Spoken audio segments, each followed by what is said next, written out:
찬송가 420장 너 성결케 위해 찬양하겠습니다.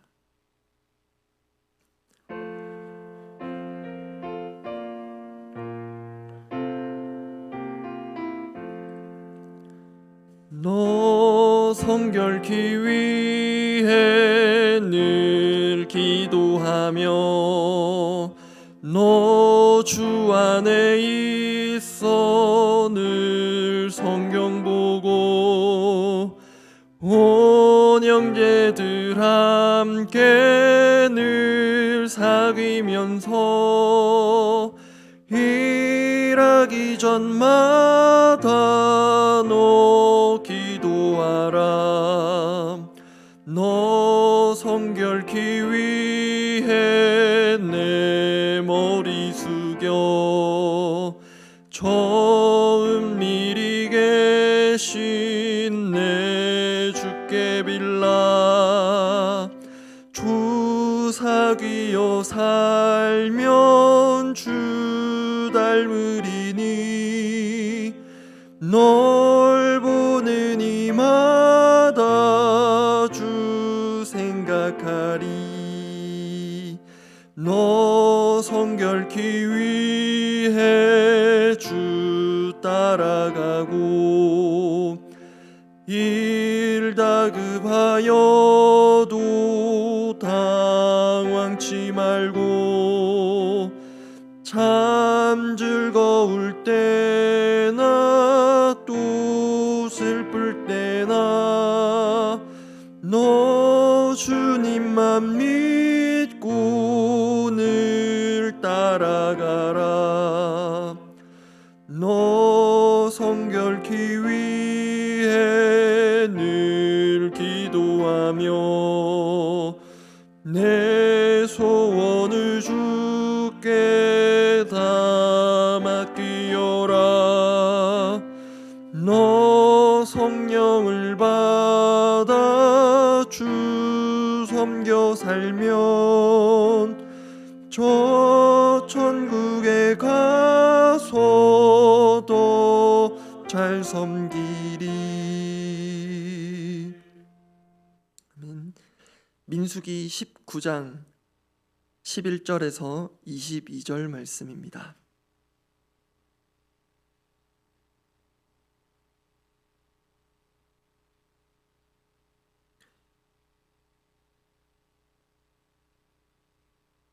민수기 19장 11절에서 22절 끝절까지입니다. 민수기 19장 11절에서 22절 말씀, 제가 먼저 11절 읽습니다. 사람의 시체를 만진 자는 이레 동안 부정하리니 그는 셋째 날과 일곱째 날에 제물로 자신을 정결하게 할 것이라. 그리하면 정하려니와 셋째 날과 일곱째 날에 자신을 정결하게 하지 아니하면 그냥 부정하니. 누구든지 죽은 사람의 시체를 만지고 자신을 정결하게 하지 아니하는 자는 여호와의 성막을 더럽힘이라. 그가 이스라엘에서 끊어질 것은 정결하게 하는 물을 그에게 뿌리지 아니하므로 깨끗하게 되지 못하고 그 부정함이 그대로 있음이니라. 장막에서 사람이 죽을 때의 법은 이러하니 누구든지 그 장막에 들어가는 자와 그 장막에 있는 자가 이레 동안 부정할 것이며 뚜껑을 열어놓고 덮지 아니한 그릇은 모두 부정하니라.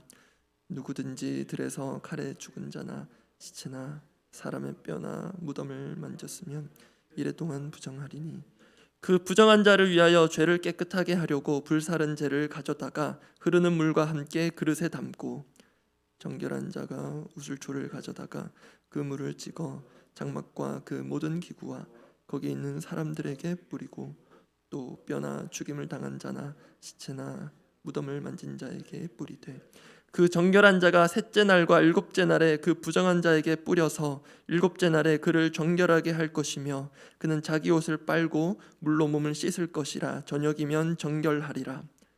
사람이 부정하고도 자신을 정결하게 하지 아니하면 여호와의 성소를 더럽힘이니 그러므로 회중 가운데에서 끊어질 것이니라. 그는 정결하게 하는 물로 뿌림을 받지 아니하였은즉 부정하니라.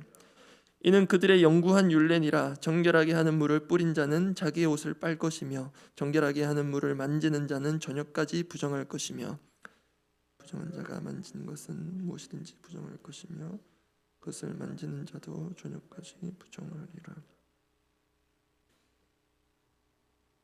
어제 본문이 붉은 암송아지의 제를 마련하는 데 대한 것이었다면 오늘은 그 제를 섞은 물을 활용하는 구체적인 경우와 용도에 대한 말씀입니다. 이를 요약하자면 죽은 사람과의 직접적인 또는 간접적인 접촉으로 인해 부정하게 된 자는 그날로부터 셋째 날과 일곱째 날에 붉은 암송아지 잿물을 뿌려서 정결하게 하라는 것입니다. 결국 오늘 본문도 죽음과 상당히 연관되어 있는데요. 이러한 본문을 통해 죽음이라는 문제에 대해 우리가 가질 바람직한 태도를 살펴보고 함께 기도하고자 합니다. 첫 번째, 죽음에 대한 바람직한 태도 첫 번째입니다. 죽음의 문제를 가볍게 다루지 말라입니다. 죽음의 문제를 가볍게 다루지 말라. 죽은 사람의 시체와의 접촉으로 부정하게 된 것을 방치할 경우 어떻게 되는가? 조금은 무섭습니다. 13절입니다. 제가 읽습니다. 누구든지 죽은 사람의 시체를 만지고 자신을 정결하게 하지 아니하는 자는 여호와의 성막을 더럽힘이라. 그가 이스라엘에서 끊어질 것은, 여기까지 읽겠습니다. 그리고 20절로 갑니다. 비슷한 내용이 한 번 더 나옵니다. 20절 말씀도 제가 앞부분 읽겠습니다.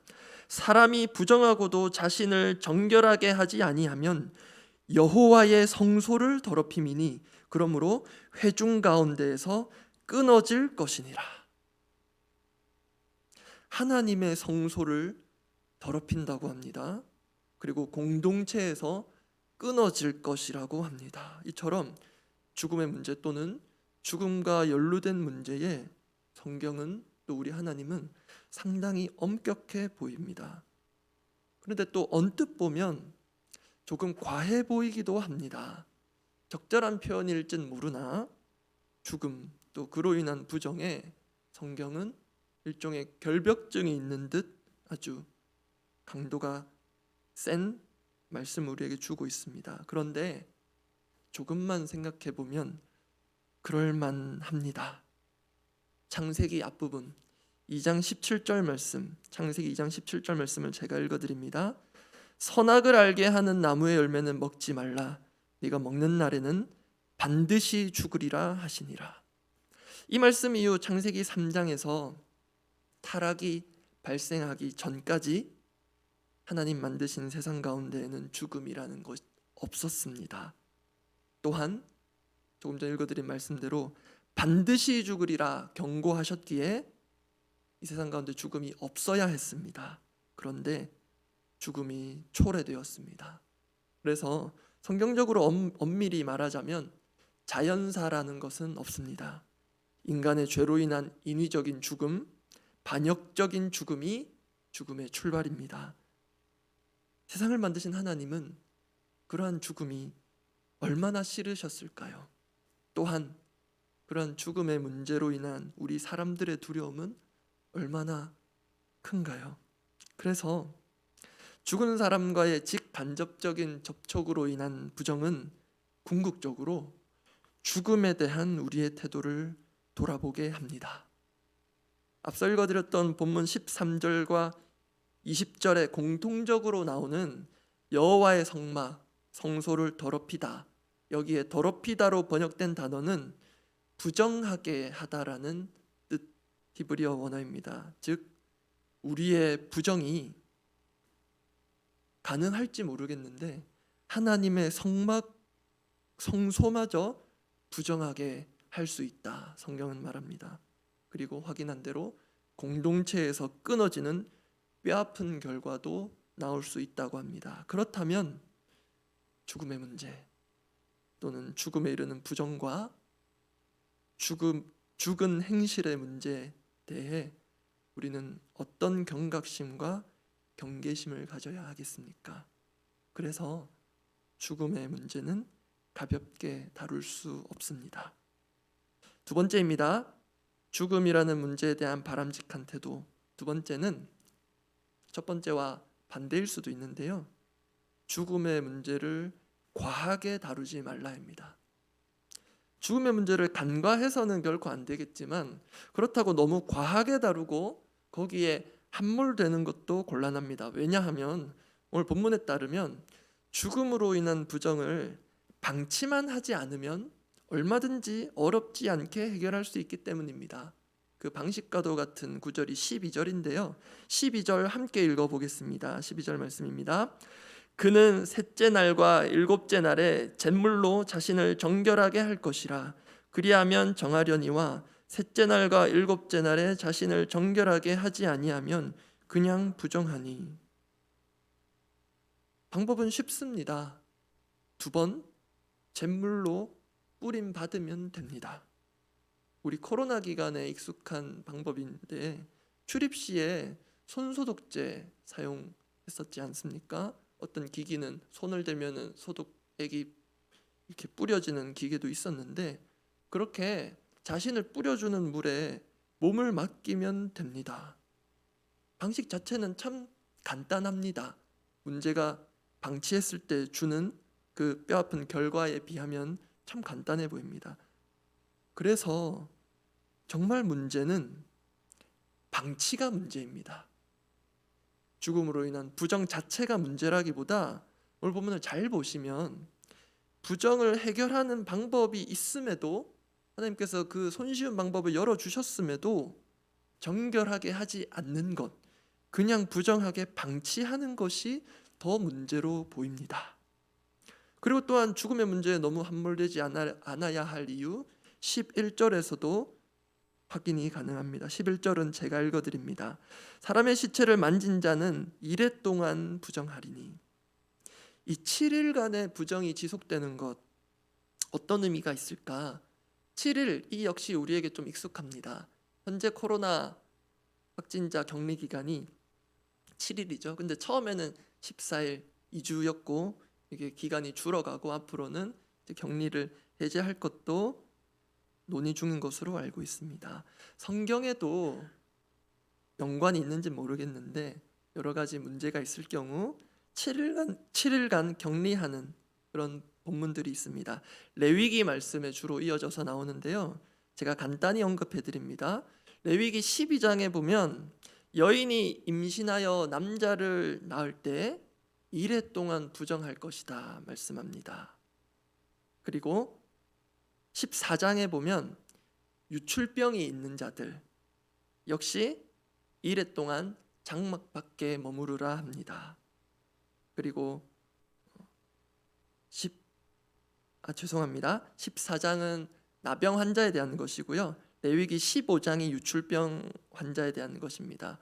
나병 환자도 유출병이 있는 자도 정결하게 되기까지 1회 7일간의 일종의 격리 기간을 둡니다. 그런데 중요한 것이 있습니다. 순서대로 제가 간략히 말씀드린 대로 출산한 여인이든지 나병 환자든지 유출병이 있는 자든지 7일간의 격리 이후에 반드시 제사장을 통해 속죄제를 드리게 되어 있습니다. 즉 그 정결함이 필요한 자가 속죄 제물을 가지고 제사장 앞에 나와서 그 마지막은 속죄 제사로 그 모든 정결함의 예식을 마치게 되어 있습니다.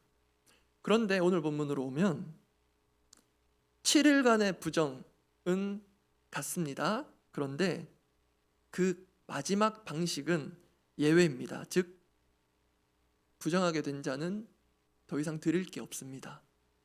속죄 제물 드리지 않아도 됩니다. 그 제사가 생략되어 있습니다. 앞서 말씀드린 대로 부정을 정결하게 하는 방식도 간단합니다.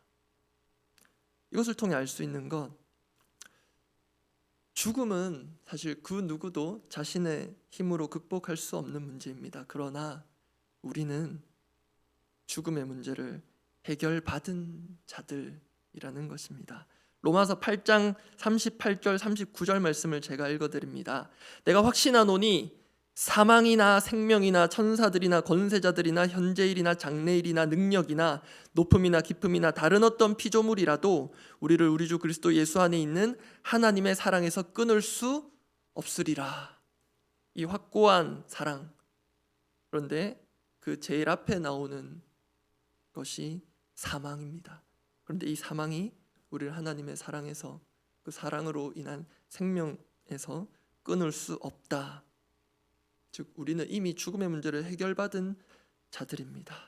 말씀드린 대로 죽음, 그 접촉으로 인한 문제 자체보다도 방치, 방관, 방임이 더 무섭습니다. 실제로 우리가 살다 보면 얼마든지 죽음과 가까이 할 수 있고, 이 당시 민수기 당시 죽은 자들과 접촉할 수 있습니다. 누구든 가족 중에서 장막 가운데 자연사 할 수 있습니다. 또 가족들을 위한 장례도 치러야 하지 않겠습니까?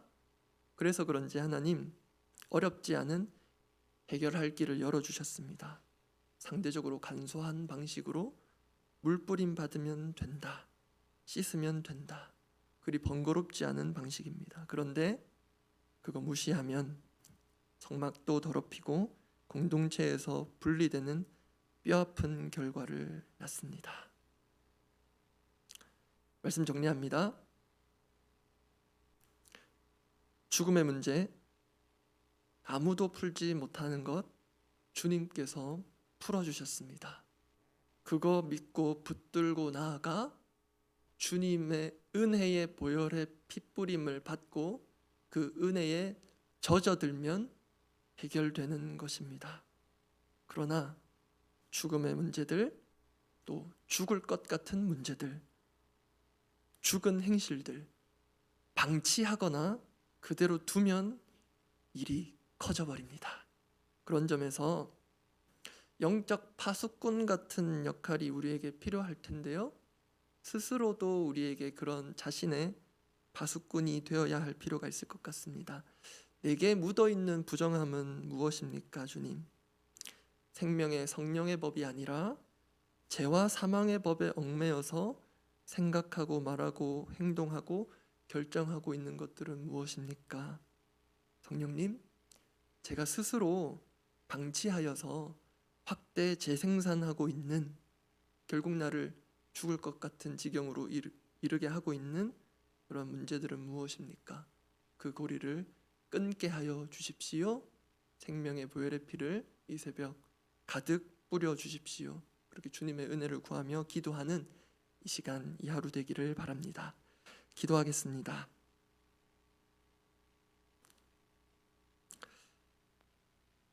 정리된 기도 제목과 말씀을 붙들고 함께 먼저 기도하면 좋겠습니다. 로마서 8장 2절 말씀 제가 믿음으로 선포합니다.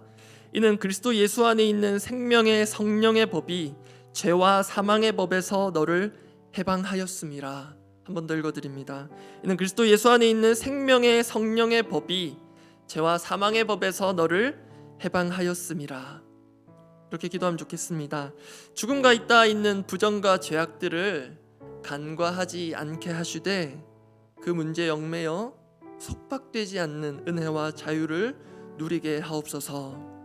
제가 읽어드린 말씀 그 앞구절 로마서 8장 1절도 아주 유명한 구절인데요, 그리스도 예수 안에 있는 자에게는 결코 정죄함이 없습니다. 다만 속죄함은 있어야 합니다. 그런데 그 길을 하나님 친히 열어주셨고 우리 주 예수 그리스도께서 다 해결하여 주셨습니다. 그 앞에 우리의 모든 것을 맡기고 우리의 부정, 우리의 모든 문제도 다 맡기는 것이 필요하겠습니다. 그 주님의 은혜를 구하며 함께 기도합니다. 아버지,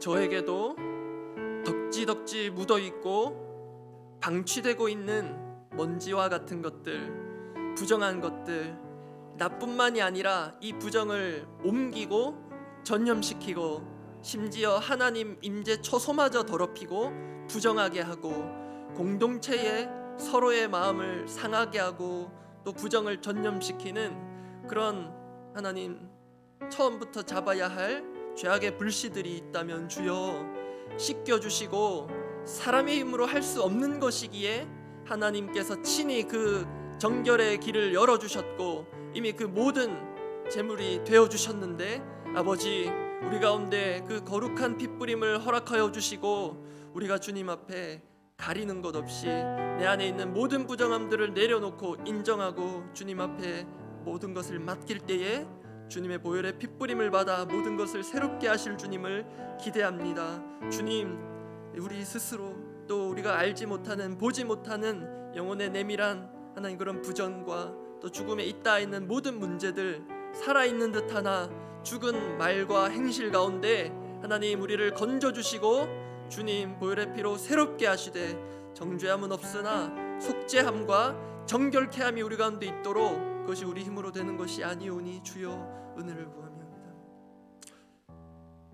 한 번 더 우리 공동체를 위해서 간절히 기도하겠습니다. 두 번째 기도 제목은 이렇습니다. 공동체의 여러 모임 가운데 부정함이 전파되는 것이 아니라 부정함이 그치고 정결케 되는 은혜가 있게 하여 주시옵소서. 하나님 말씀으로 보여주신 원리에 따르면 참 안타깝지만 부정이 참 쉽게 공동체로 퍼져나가는 것 같습니다. 심지어 하나님 임재 처소마저 부정하게 할 수 있다고 말합니다. 그렇기에 그 부정함이 그쳐지고 정결케 되게 하옵소서. 특히 오늘 금요일 오전 오후 다락방이 있습니다. 그리고 내일 특별히 우리 남자 연합 다락방 모임이 있습니다. 그리고 내일 오전에 중보기도 그루터기 모임, 매월 말에 있는 모임이 내일 있습니다. 그리고 주일에 담임 목사님 오셔서 우리 새가족분들 모아서 처음으로 하는 새가족 강의 있습니다. 이 모든 모임 가운데 혹여라도 있을지 모를, 전염될지 모를, 전파될지 모를 부정함과 모든 더러운 것들 주님께서 끊어내 주시고 그 모든 모임, 그 사소한 모임으로 보일지 모르는 일상의 모임이라 할지라도 하나님 정결케 된 은혜를 모두가 누리게 하옵소서. 성령께서 함께 하시는 모든 모임이 되게 하옵소서. 그래 간절히 주님의 은혜를 구하는 마음으로 주여 한번 부르짖고 함께 기도하고 각자 기도하겠습니다. 주여, 아버지, 우리는 좋은 의도에서 선한 뜻에서 한번 잘 해보자고 또 귀한 분들과 함께 여러 가지 소그룹 모임도 가지고 기도 모임도 가지고 친교 모임도 가지고 또 강의도 하고 강좌도 엽니다. 그런데 주님, 그 가운데서도 우리에게 해결되지 않은 부정과 마음의 쓴뿌리들과 부정한 것들이, 내가 방치해둔 문제들이 얼마든지 튀어나올 수도 있고 서로에게 그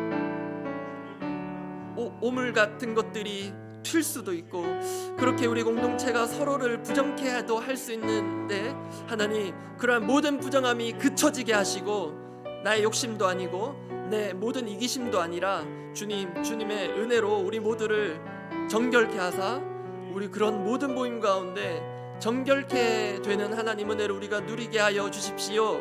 불편함과 어려운 마음으로 모임에 참석하였다 할지라도 그 두세 사람이 모임 가운데 임하실 주님, 그리고 성령께서 그 모임을 인도하시고 주장하실 때 하나님, 불편하고 어려운 마음으로 참석하였을지라도 나올 때에는 기쁨과 영혼의 가벼움을 얻고 경쾌함을 가지고 나올 수 있도록, 그 발걸음이 가벼워질 수 있도록 인생에 진 모든 무거운 짐들이 다락방과 기도 모임과 모든 모임 가운데 벗겨지게 하시고, 또 우리 새가족들이 하나님 또 주님 아버지 복음 앞에 그 이교를 인도하신 성령님의 인도하심을 인정하고 감사로 나아갈 때 그 가운데 있는 모든 마음의 불편과 상처들이 씻겨져 갈 것을 기대하오니 주여 역사하여 주시옵소서.